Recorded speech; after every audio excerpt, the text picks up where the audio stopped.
Welcome all of you students. Today's lecture we are talking about the methods for obtaining coherent sources. In last lecture, in Young's double slit experiment, we obtained two coherent sources by making a light from a single source to pass through two narrow slits. There are other ways to get two coherent sources. Now we will discuss two methods here. So the first method for obtaining two coherent sources is Lloyd's mirror. So we will see about Lloyd's mirror. So here we have drawn one diagram, and in this diagram we have one real source. Then this is the plane mirror and this is the screen, and here interference pattern and the virtual source. So Lloyd's mirror is an extensively used device or instrument, and in this case the light from a source is made to fall at a grazing angle on a plane mirror.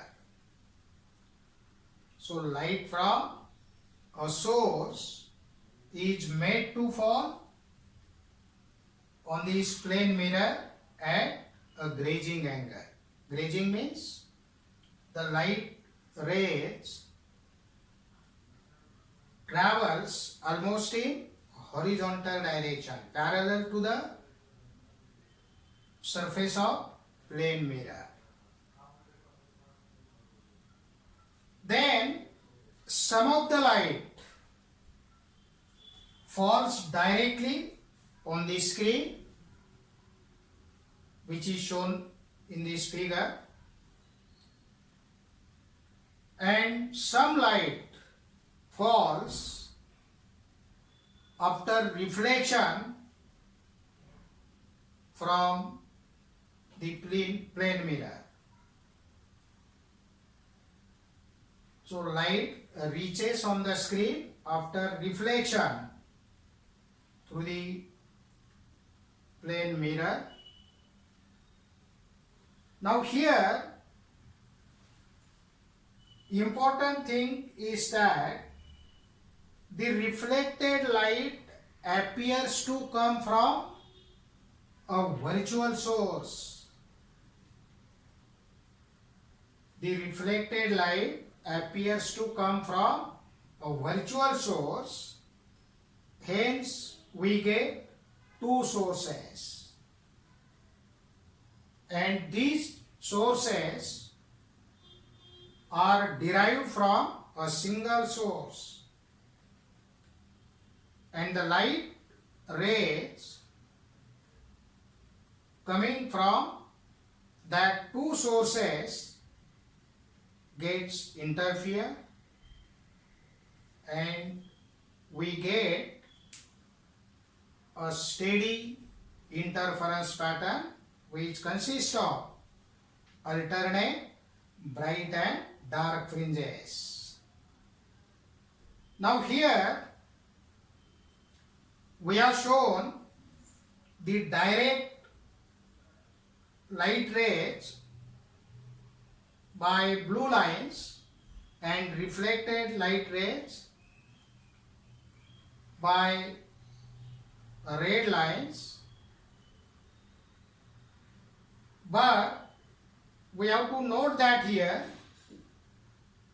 since we have shown the direct and reflected rays by blue and red lines, but the light used is monochromatic, which is having single wavelength, only one wavelength. So this is all about the Wright's mirror, and we have got two coherent sources here. Then we will talk about the second method, that is Fresnel's biprism.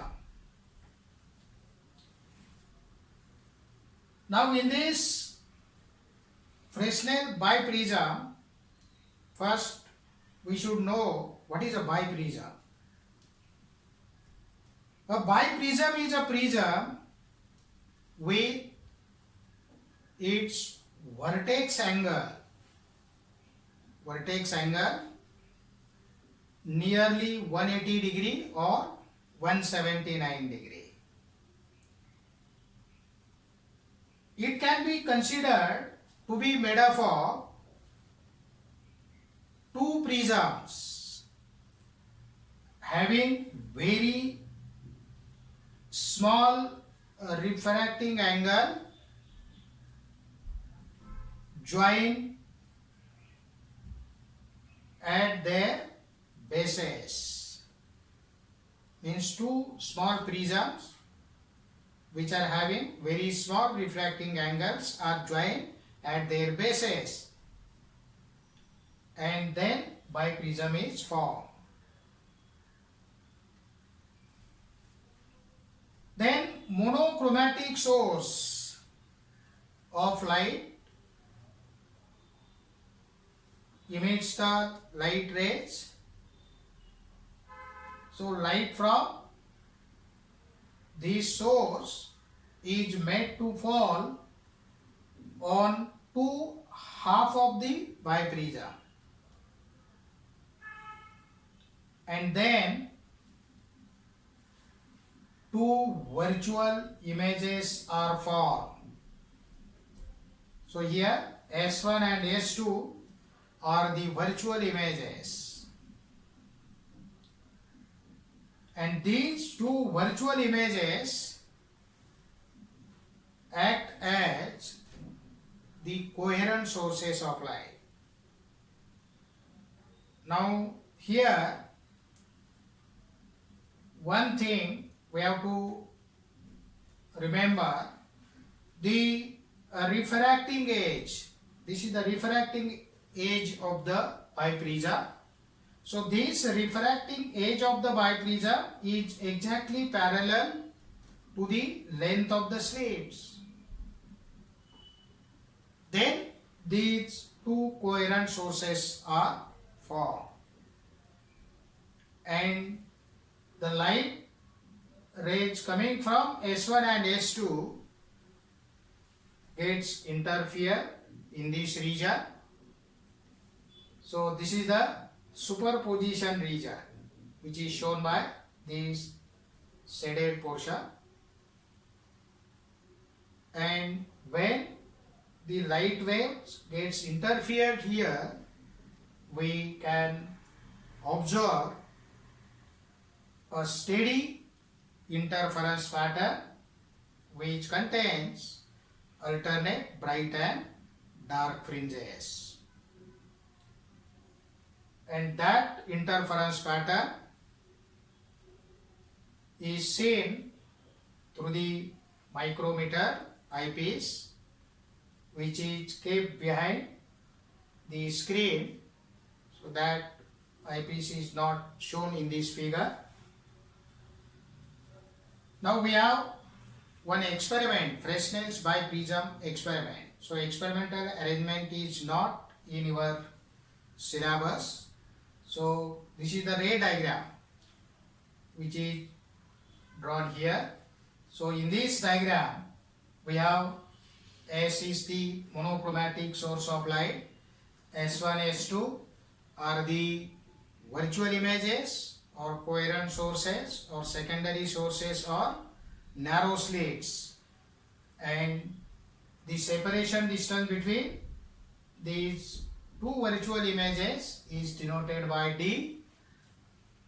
Capital D is the distance between the virtual images and the screen, and if we measure the bandwidth or fringe width from the interference pattern, and we have defined bandwidth or fringe width last time, and in that case we have defined the distance between two consecutive bright or dark fringes in an interference pattern.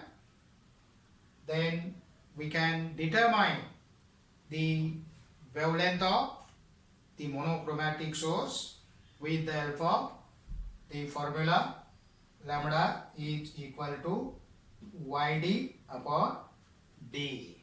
So here capital D, this distance between the virtual images and the screen.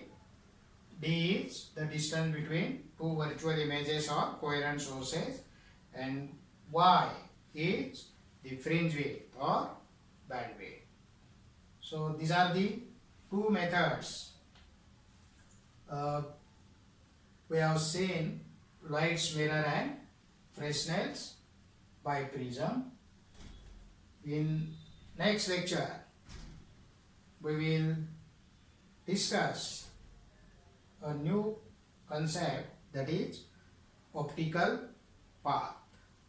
Thank you.